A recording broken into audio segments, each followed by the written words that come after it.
Guys, I think I'm live again, but I'm all screwed up here. I also don't know if I can get Susan in. Let me try. I don't think so. I'm totally fucked up. Susan, are you there? Are you there?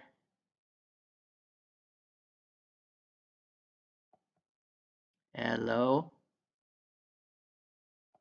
Hello? Damn it. Son of a bitch. Um, no, I can't. We tried. I screwed up the show yesterday, and then Kevin came in and fixed it, but he fixed it, and now things are different, and I can't figure out how to get uh, the Zoom working. It's looking differently, and I can't get it in. I can't work it, and it's not letting me hook up so that I can take calls. I'm I've tried, and I can't do it. I can't figure it out.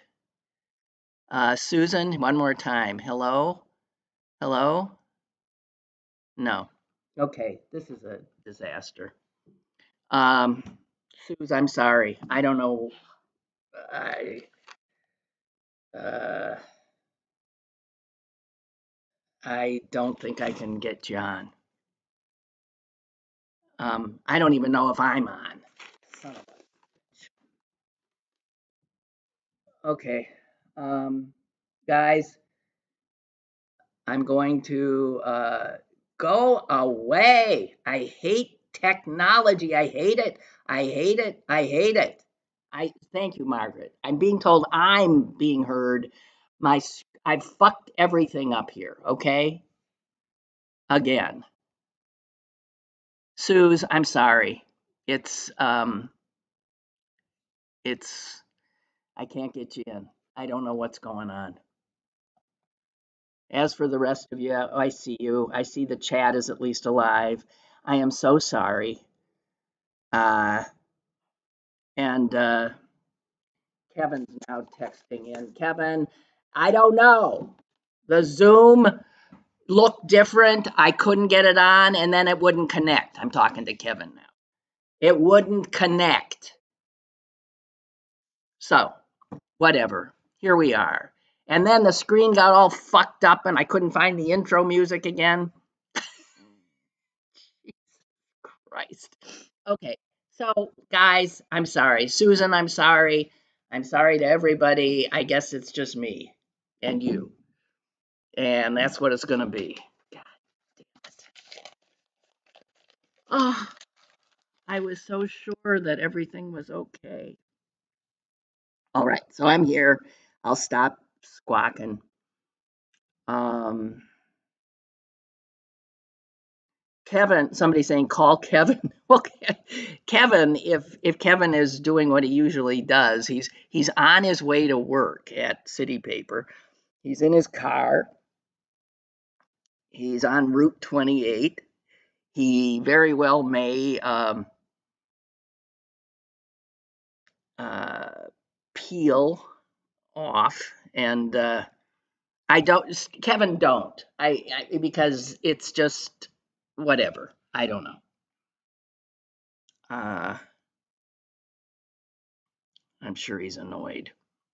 I mean, he spent after the show yesterday. He stayed here, for some time before even heading into work to get this under control. Oh God, I am so fearful of touching anything that, which is why I'm just whatever. I'm not going to touch a damn thing. Uh, Somebody said, "Can Susan call your cell and you do speakerphone?" I don't think that's a. I have no idea. I know I'm on, Kevin, but it's mucked up, and I can't take calls. I can't get the Zoom up. Uh, so whatever. Listen, um, maybe Susan can do tomorrow. We'll see if she's able to do a Susan show tomorrow or Thursday. Okay, but obviously today is a disaster. Actually, today's a disaster anyway because I've been reading every time I check my feed. I see yet another Trump appointment. Jesus, God help us. The dog killer, Kristi Noem is going to be heading our nation's Homeland Security. What's she just going to do? Shoot everybody? Oh my God. Oh my God. Stephen Miller, the worst person on earth almost, is back in the Oval Office. And the fact that he's got Stephen Miller so close by, the fact that he has this former head of ICE in charge as his border czar. By the way, these are positions that require no sign off by anybody. God Almighty! I had absurdly trying to keep myself together after the election had decided that Trump would, as he did the first time around, not make good on his promises. His biggest promise, of course, that which rode him to victory, being that he would deport over 1 million human beings immediately because he characterized them all as, murderers, rapists, mentally ill, when in fact they are overwhelmingly hardworking, desperate people coming here, as did our ancestors, hoping for a better life for them and their children and their grandchildren. That's what they are. Um, so I see Susan's on chat. Well, you can talk to Susan on chat.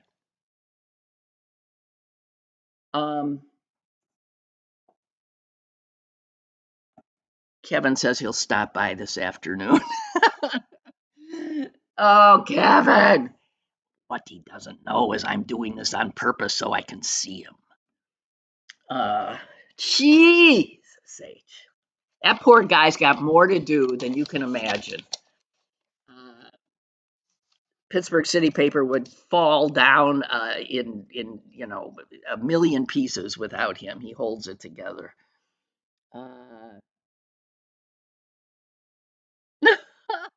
Laura says, I feel bad that Lynn gets so flustered when things go wrong. Well, yeah, it's because all my plans go up in smoke. I mean, I've sort of figured out a show that I decide things, that Susan and I would, be best to talk about. And then it all goes, and I'm supposed to sit here and ad lib for an hour, which I'm perfectly capable of doing, God knows. Anyway, Kristi Noem, dog killer, head of Homeland Security. The son of a bitch who oversaw the separation of children from their parents during Trump's first presidency. I can't believe I just said first presidency. Anyway, yes, first presidency, is going to be in charge of this deportation plan. And the fact that Stephen Miller, this,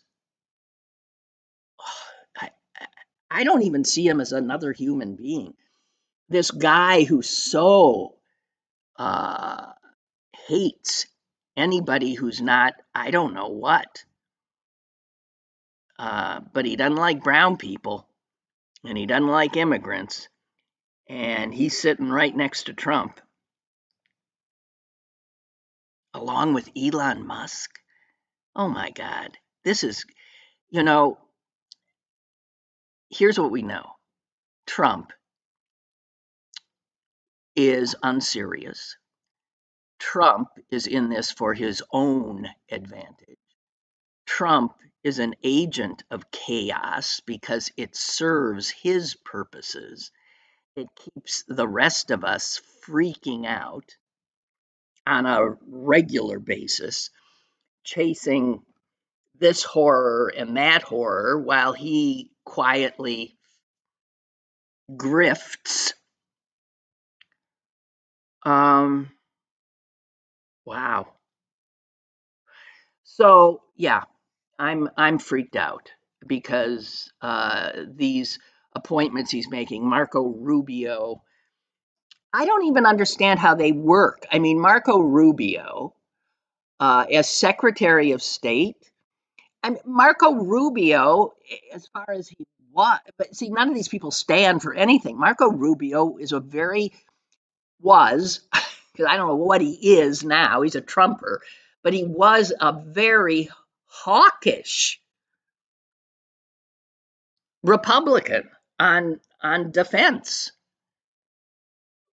And Trump's whole thing and the MAGA thing is we're done with that. We don't come to people's aid. So it just seems like Rubio, I don't know how Rubio represents a point of view that he doesn't agree with. How silly of me to say that. I heard myself saying it and I know it's absurd. Because Rubio's the one who flat out said Trump was whatever he called him. I don't know. Totally incompetent. And now here he is. Here they all are. These people with no core, no guiding principles. God. Okay. It's going to be rough. It's going to be really rough. Ward wants me to just pretend to do Susan. Well, I think a lot of people think we sound a lot alike, so who can tell, right? I don't know. Okay, guys, this is going to be rough. You know what? When things get rough, what do? I go to the obituaries. So let me go because we got a long 4 years ahead of us. So what's an hour here and there? I read an obituary today about a man, now dead, who was born into poverty and died pretty much in poverty. I think, well, he was a little bit better off when he died.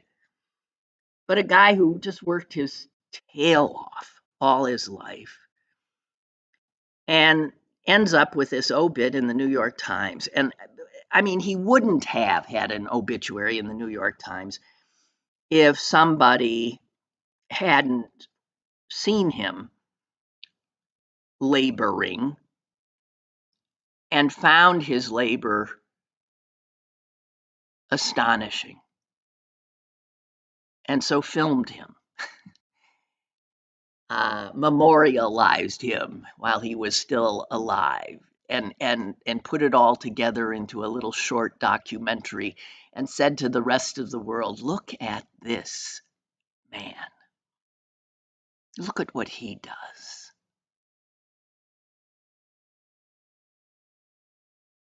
This man was a guy named Balthazar Ushka. He lived in Ecuador. He was a tiny little guy, 4'11", and he spent 60 years getting up in the dark and climbing the highest mountain in Ecuador, climbing it with a pickaxe. And when he got up to the top where the glacier was, he began hacking away.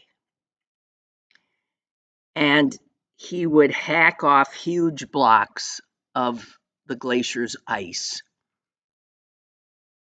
and then take those blocks of ice back down the mountain, wrapped in hay, and sell it. Because people had no electricity, they had no way of keeping things cold. And that is how he made his living. And eventually, his small village did get electricity. But he still kept climbing the mountain, chipping away at the glacier and bringing the ice back. The number of people who wanted the ice obviously lessened. But he became somebody that was viewed as this indomitable, extraordinarily hardworking man. The documentary about him was called The Last Ice Merchant, and that he was. And it aired in 2012 at the Tribeca Film Festival. And to acclaim. And so he became a national treasure in Ecuador. Everyone knew who he was. They were proud of this hardworking man being a face of their nation. And of course, given climate change, that glacier that was so central in his life, the glacier he chipped away at all his life, is melting. What other men have done in their lives has created a climate that is destroying the glaciers and destroying the livelihood of a person like this.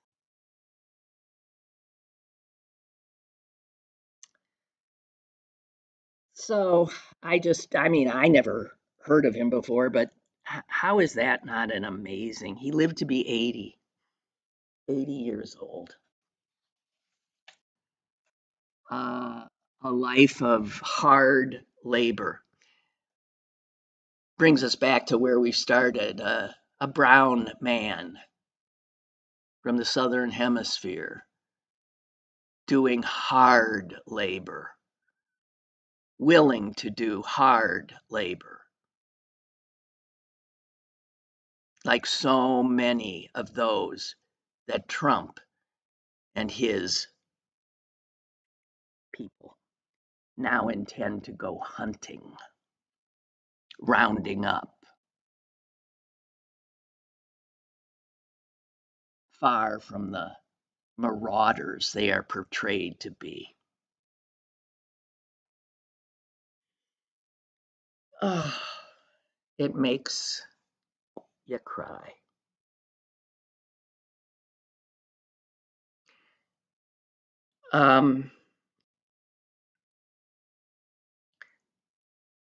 There's a whole other show going on chat with Susan. Just want you to know. I, guys, can't really follow it if I'm going to sit here and talk.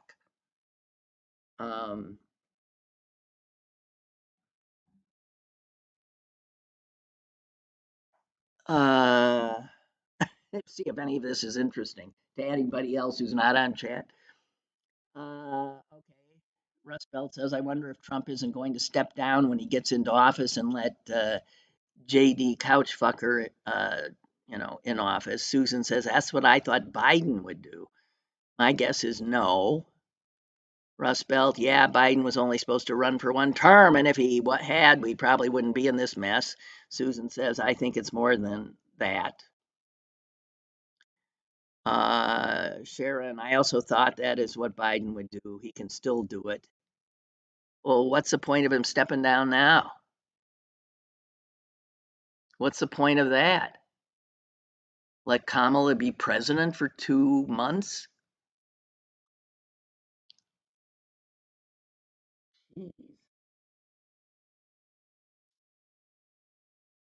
We're in a real pickle, guys.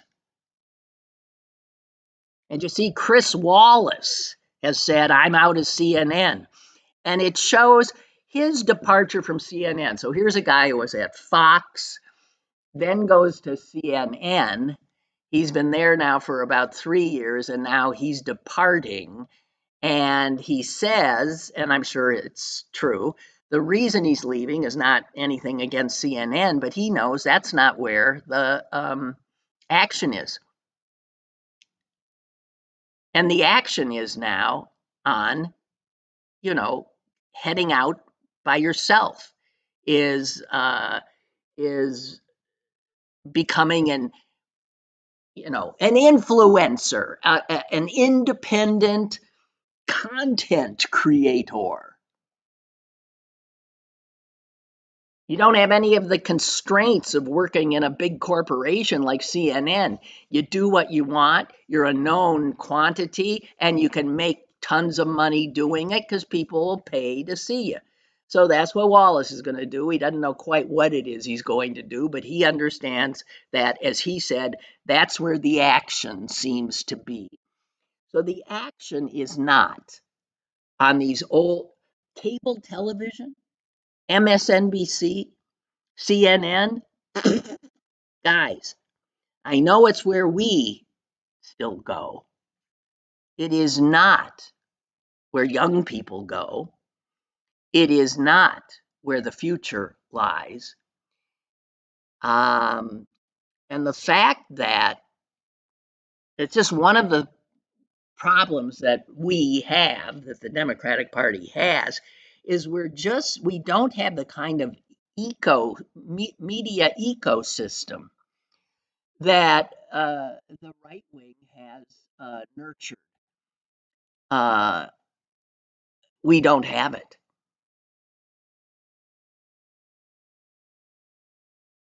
Since the age of Rush Limbaugh, we haven't had it.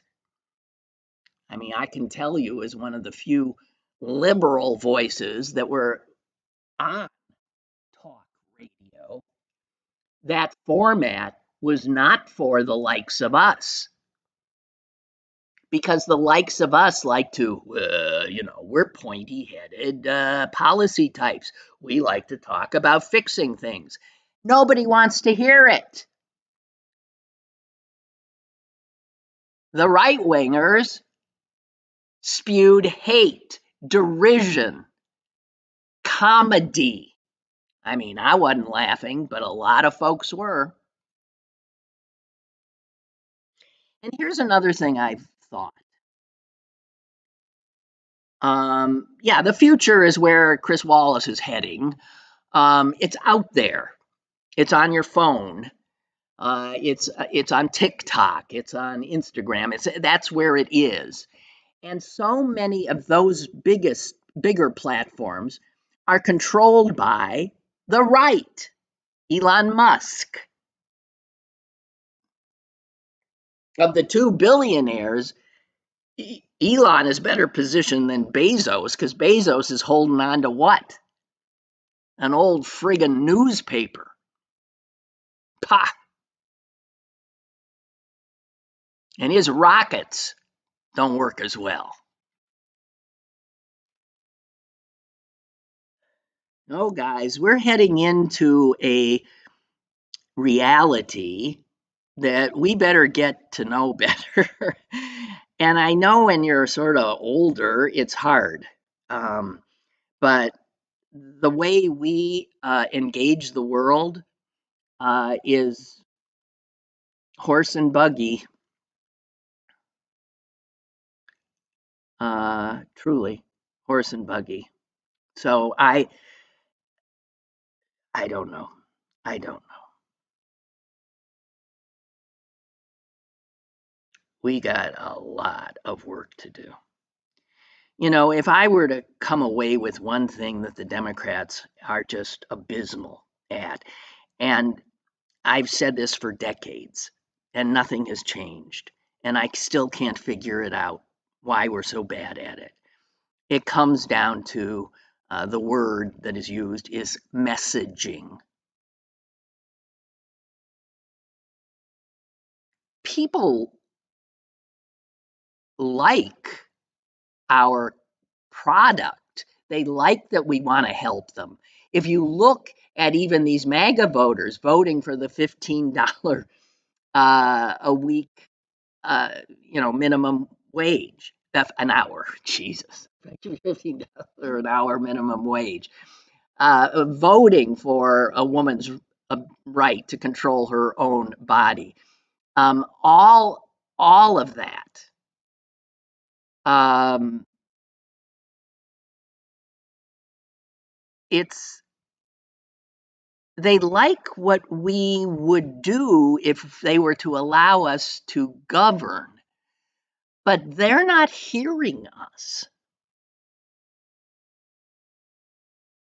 They are not getting our message. I used to say, I mean, a million years ago, that the right wing talks in bumper stickers. If you can't shrink down what you want to say onto a bumper sticker, then you're not going to reach people. And they're adept at it. Now, you could argue they're adept at it because their ideas are sort of reptilian. Um, they they don't care about gray areas or nuance. They like to uh, suggest that the world is, black and white, when of course it is not. We know it's chaotic. Interestingly enough, they are the chaos sowers, but their message is that things are easy. There's bad guys and there's good guys. There's men, there's women. There's Christians and there's the rest of those people. It's simple and it fits comfortably into an awful lot of people's heads who frankly don't want to think about it too much. And the wonky Democrats, what I don't understand though is how can we be understanding what we're not able to do? How come we can't find people who know how to do it?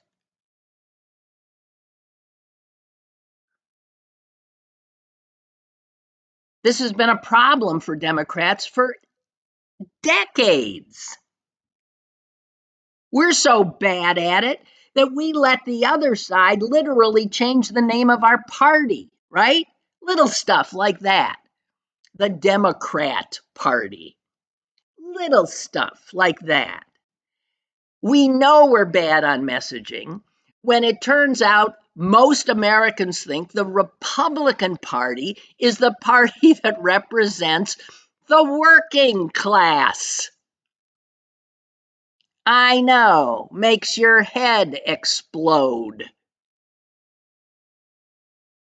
We're the party that represents the working class, right?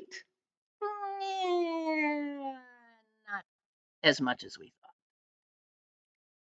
And the working class doesn't think so. Messaging.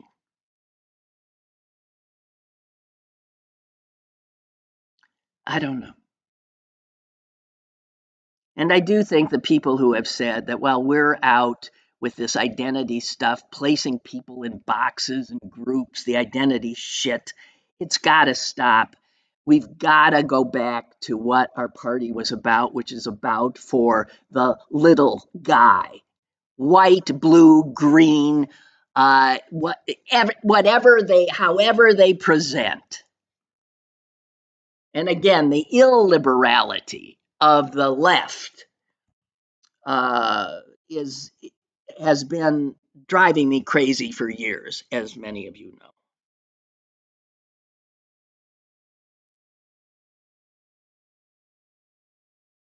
And then you look at, okay, I was thinking of, if you look at like the maps, when they show the map of who went red and where went, and it just looks like this huge mass of red, right? And it has looked like that forever. And we've all laughed and said, it's just land, it's cows. Those little blue places you see, that's where everybody lives. Those are the cities. I know the map looks like we don't have any followers, but you know what? Here's the thing, because the founders created the system we have to work within, that big red expanse has a lot of power by virtue of the Electoral College. And we were the ones who, despite that handicap, managed to win national elections. But now we've lost even that. And it's not just that we lost it to the worst human being who's ever served as president. I mean, there's no one even close.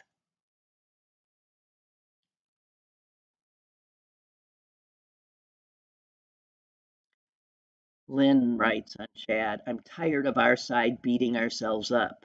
Well, get used to it. When the other side complains about the cost of eggs while driving their Cadillac to the store, and guys complaining about the price of gas while driving huge trucks. Well, listen, we've got to stop this selective. Plenty of people are struggling with the cost of groceries, and they're not driving Cadillacs, okay? They're not. We've got to snap out of this. We've got to, or we're going to keep losing. I'm sorry. If you're tired of it, well, the second guessing has just begun. And if you don't want to do it, then we're just going to keep losing, because whatever it is we're selling is not being bought. Here's the good news. They are now in control. Yeah, that's the good news. They're in control. And it is so much easier, and they'll tell you this too, it is so much easier to be the ones not in control. So there's that. We get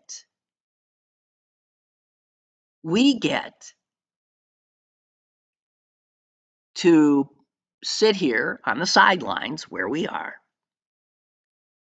and point out everything that's going wrong. And believe me, things will go wrong. And if we learn to do the messaging better, we should do pretty damn well in those elections coming up in 2 years, as the party on the outs invariably does, because it's easier to be not in power.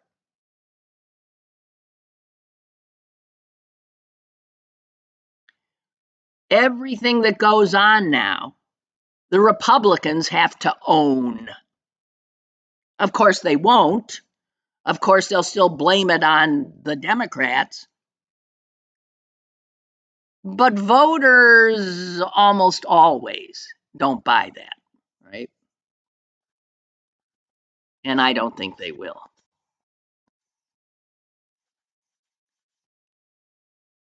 So I think if we just get smarter about how we're selling, what it is we're selling, and we need to think about what it is we're selling, what we prioritize. But if we don't get back to, you see, we're living in a bubble, guys, a bubble. How many people do you regularly talk to? Are you close to who voted for Trump that you like? I'm asking. Right. Because I'll tell you this, continuing to dismiss everyone who voted for him as a hater, whichever kind you want, misogynist, racist, blah, blah, blah, blah, blah, blah, blah, blah, blah. You want to dismiss the whole bunch in that way, you will continue to be the people they refuse to vote for. They'll vote for that orange turd before they'll vote for us.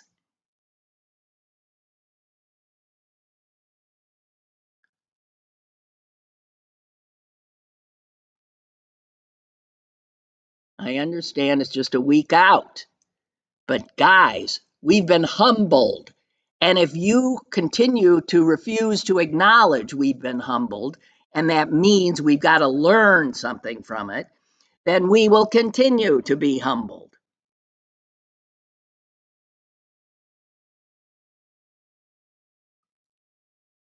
If we're incapable of acknowledging that we fucked up somehow, how? And figure it out. How wrong could we have been?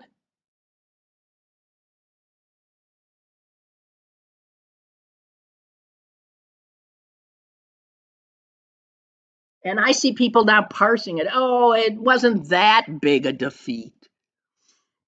If you look here and you look there, come on. The majority of people who voted for the worst person on earth rather than the decent person that we put up. Well, she's black and she's a woman. Yeah, that accounts for some votes, but not what we saw. And as I said yesterday, Americans are willing to vote for black candidates. They voted for Barack Obama twice. Those are the same people that are now voting for Biden. I mean, for Trump.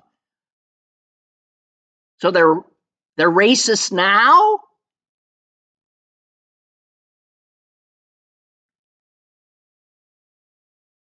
We've got to be willing to be uncomfortable with the way we're looking at things. We've got to be willing to accept that we might have been wrong about some stuff. Not everything, nowhere near everything. But the one thing is we don't know how to get people to vote for us anymore in a national election.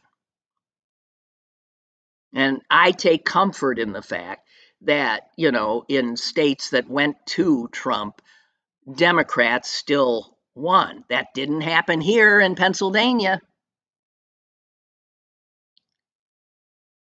We performed about as badly as any of the swing states. Wisconsin and Michigan voted for Trump but they also put Democrats into the Senate. Wisconsin voted for Trump, but they returned a lesbian to the Senate.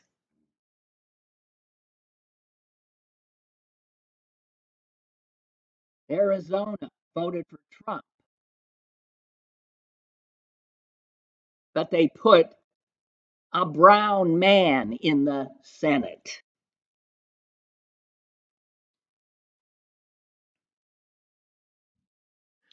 I think Bernie Sanders has it right. And Bernie has always driven me crazy. But I do think he is absolutely right. And I think I shared his quote.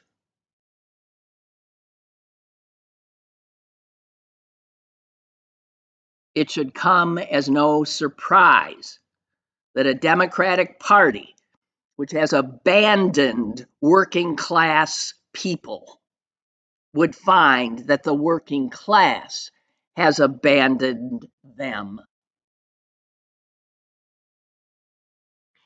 And then what's interesting and what I've seen, and I think is smart,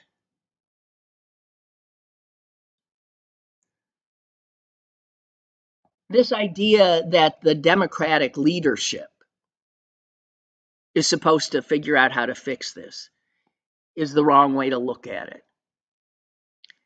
That the fix for the Democratic Party is going to have to bubble up, not come from the top. It's going to have to bubble up from the local areas and the state areas where Democrats still do know how to talk to the people and how to win.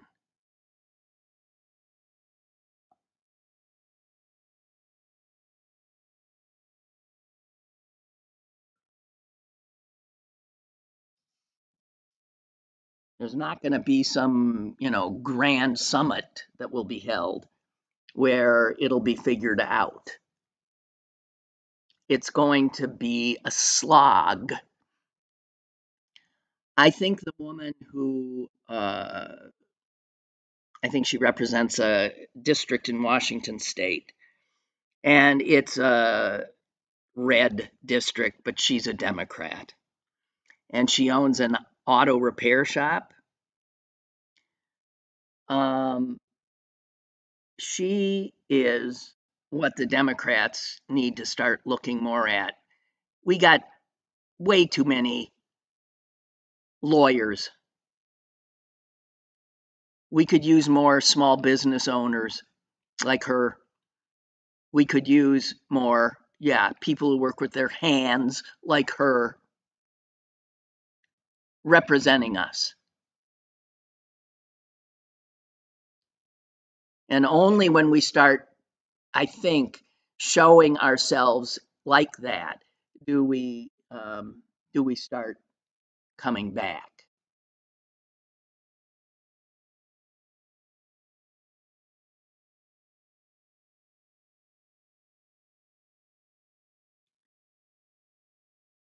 Oh. Laura says, I have family who voted for the orange turd. I didn't know how to make him realize he was no good. They honestly believed they were better when he was president. Common sense lost. This sort of people don't remember. And he was also president when COVID hit. And I was taught, and he totally botched that, right? So I was thinking, you know, the impact of COVID, and Tracy is saying that the COVID repercussions had a lot to do, I think, and we don't, again, can't see the forest for the trees yet. But I was with friends the other day, and one of them said, do you remember? We were out at some restaurant, a bunch of us. They said, do you remember that we thought we'd never be able to do this again? Do you remember how afraid we were? Do you remember the isolation and the fear? And you know what? We we can if we think about it, but I really think as a nation we are suffering from post traumatic stress that has not been dealt with. And a lot of what's going on that Laura, your family thinking they were better off with Trump is that kind of, I think it's a PTSD kind of a response. It's refusal to even acknowledge what happened, to remember it.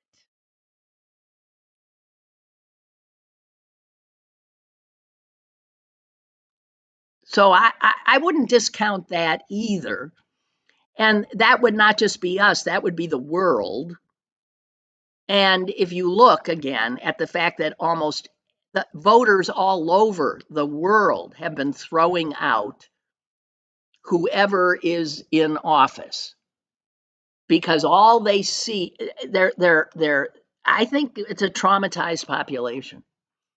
And then you have the weather situations where people are seeing uh, the horrors of hurricanes and flooding and all of this stuff like they've never seen before. And that adds to this sense of terror. I don't know that anyone in their right mind would want to be in power because there a lot of this stuff there's not much you can do. And we know that Trump and the Republicans are incompetent when it comes to governance. And so they are going to be incompetent in large part. And that's what we have going for us. But that's not enough. We thought it was enough. We really thought there's no way they'd vote for him when we're offering competence.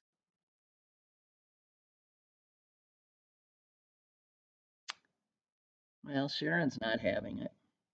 I don't believe any of those things matter. When people got into the booth, she was black and a female. That was the deciding decision.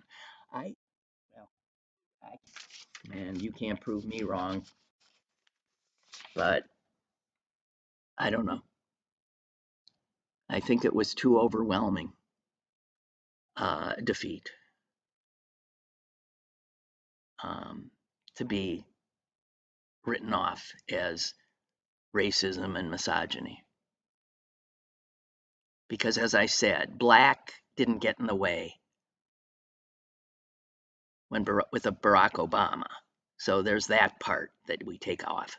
Female, there is, and it's a growing, it seems, this hyper masculinity, which MAGA traffics in. So, yeah, women, well, what else is new? I mean, women are at a disadvantage, no doubt. But I really don't believe that a woman can't win. I really don't. Hmm.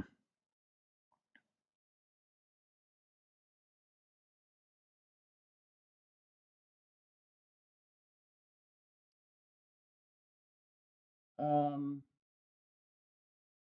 okay, I'm just seeing some. Oh, God, guys. Oh, speaking of black women, Judith Jamison, can I just, again, heading back to the dead,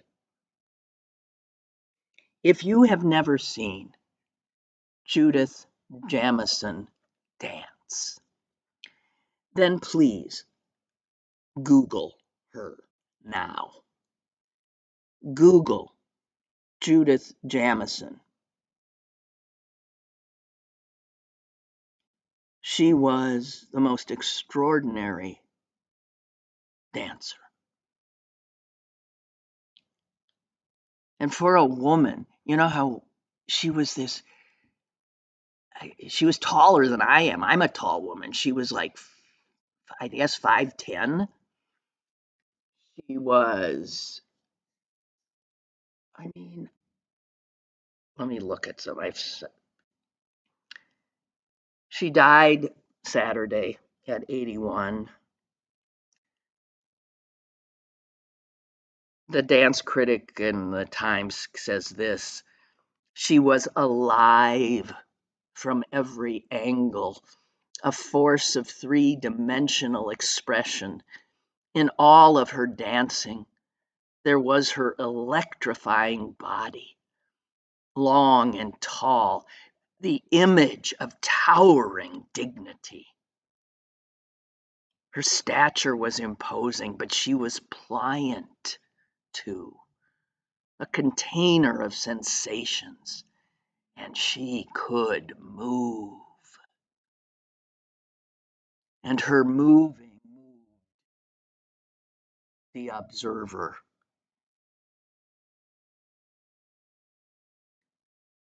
One of the dances she's best known for is called Cry, C-R-Y.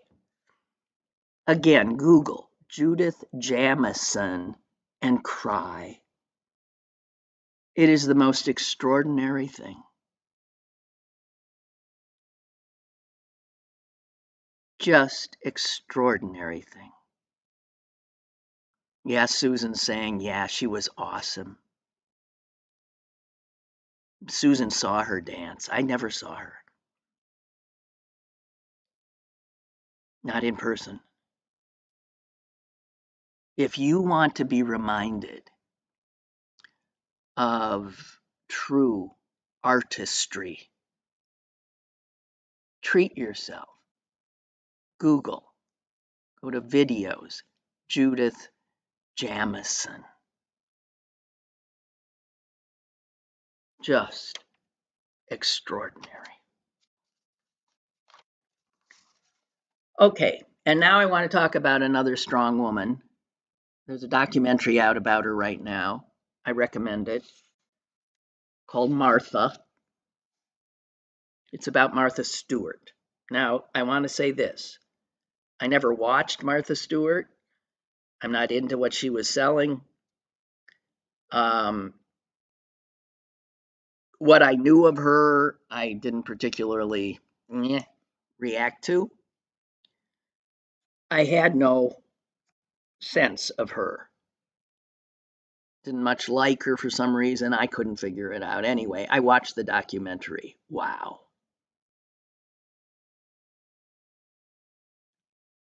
I still don't think I like her. And now I know why. She's um she's too much like a man for me.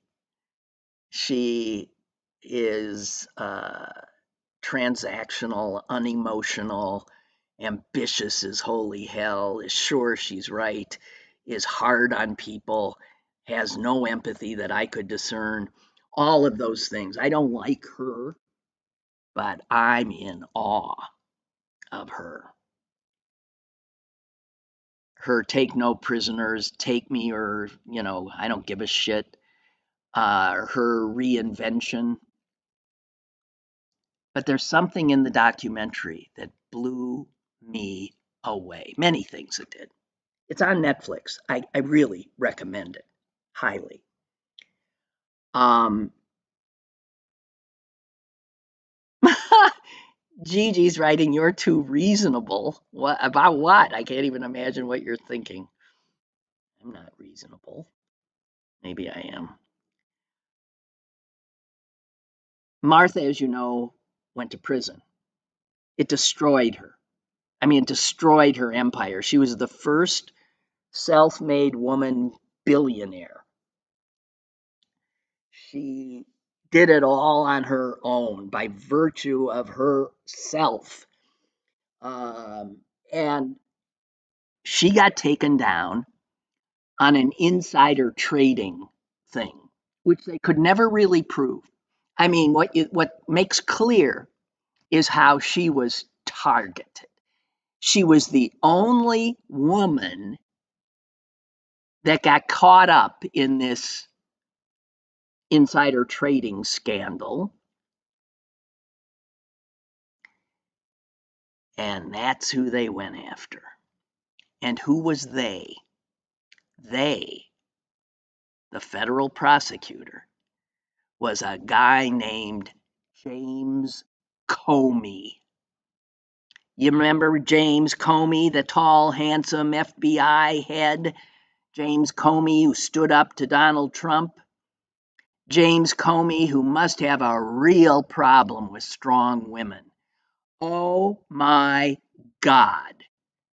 After watching Martha, James Comey is on my list of men I'd like to fill in the blank.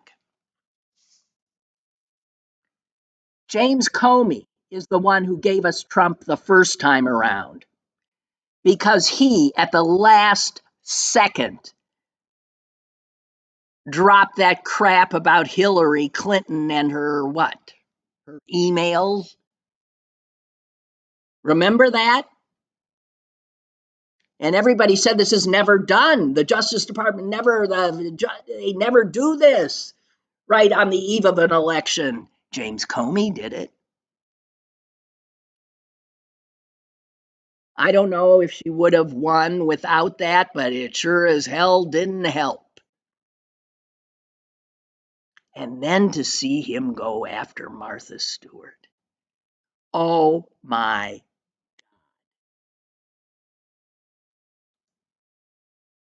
James Comey, what a vile, big, tall, handsome man who does not like strong women, whether he knows it or not. Okay, that's my recommendation. Watch Martha. She's something else. I still don't like her, but she's something else. I sort of like her because she's something else. And you want to see a strong woman, that, ladies and gentlemen, is one strong woman. Okay, that's it for me. I apologize again. If tomorrow I am not able to bring you a show that doesn't start with me being blah, blah, blah, blah, flustered and out of it, I'll hang it up. I really will. This is humiliating. And now I'm going to try to find my outro music, which I was taught yesterday how to do, and it's not working. Hang on. I did! All right. Here's the outro. Never mind the intro, which I couldn't play. But here's the outro where City Paper says that anything I've done here, they refuse to have any responsibility for, and who can blame them? Lynn Cullen Live, Monday through Thursday from 10 a.m. to 11 a.m. and archived at pghcitypaper.com. The opinions expressed on Lynn Cullen Live are those of the host and do not necessarily reflect the viewpoints of Pittsburgh City Paper or its advertisers.